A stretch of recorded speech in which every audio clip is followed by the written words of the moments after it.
Welcome friends, আমরা জানি পশ্চিমবঙ্গে 2026 সালের বিধানসভা ভোটের প্রথম দফাটি অনুষ্ঠিত হচ্ছে আগামী 23শে এপ্রিল 2026, পরেরটা 29শে এপ্রিল। বেশ, এবার আমি এই মুহূর্তে যেটা দেখাচ্ছি সেটা হচ্ছে সামার প্রজেক্টের শিডিউল। এবার সামার প্রজেক্ট এর আগেও আপনারা করিয়েছেন, সেখানে কী কী কন্টেন্ট থাকে সেটা নিয়ে আমি আলোচনা করছি না, কারণ সেটা আপনারা জানেন।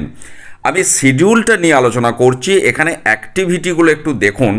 সেটা হচ্ছে যে 10ই এপ্রিল 2026-এর মধ্যে রাজ্য স্তরে ওরিয়েন্টেশন কমপ্লিট করতে হবে। বেশ, তারপর 17ই এপ্রিল 2026-এর মধ্যে ডিস্ট্রিক্ট লেভেলে বিদ্যালয়ের প্রধান শিক্ষক এবং প্রাইমারির ক্ষেত্রে এসআইদের ওরিয়েন্টেশন কমপ্লিট করতে হচ্ছে।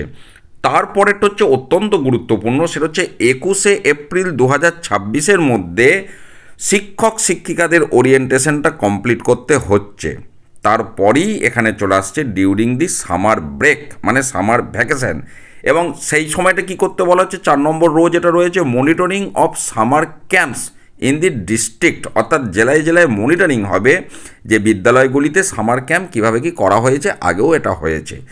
তো এখান থেকে আমি এটাই বলতে চাইছি যে তাহলে 21শে এপ্রিল 2026-এর মধ্যে শিক্ষক শিক্ষিকাদের ট্রেনিংটা কমপ্লিট করে নিতে হচ্ছে। তারপর তারা ছাত্রছাত্রীদের গাইডেন্স দিয়ে দেবে কিভাবে তোমরা সামার প্রজেক্টটা সামার ভ্যাকেশনের মধ্যে করবে। অতীতেও আপনারা সেটা করেছেন এবং সেটাকেই সেকেন্ড ফর্মেটিভ বলে গ্রাহ্য করা হবে, তেমনও কিন্তু এই বিজ্ঞপ্তিটা যে আরও আছে সেখানে বলা আছে।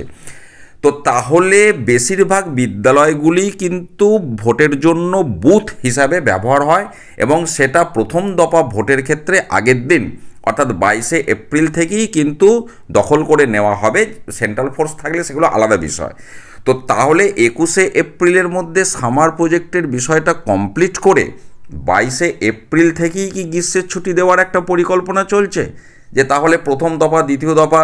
তার কারণ ওই সময়তে ম্যাক্সিমাম টিচার্স আপনার ভোটের কাজে নিযুক্ত থাকবে। ম্যাক্সিমাম টিচার মানে একদমই ম্যাক্সিমাম, শুধু টিচার্স মানে মেল ফিমেল আমি সবার কথাই বলছি। তো তারা ভোটের কাজে যুক্ত থাকছেন, তারপরে কাউন্টিং রয়েছে। তো সেই ক্ষেত্রে এবং বিদ্যালয়গুলিও ব্যবহার হচ্ছে, সেই ক্ষেত্রে তাহলে কি 22শে এপ্রিল থেকেই গ্রীষ্মের ছুটি পড়ে যাবে? প্রশ্নটা কিন্তু থেকেই গেল। অবশ্যই আপনারা সামগ্রিকভাবে ভিডিওতে গঠনমূলক আলোচনা করবেন। ভালো থাকুন, সুস্থ থাকুন, ধন্যবাদ।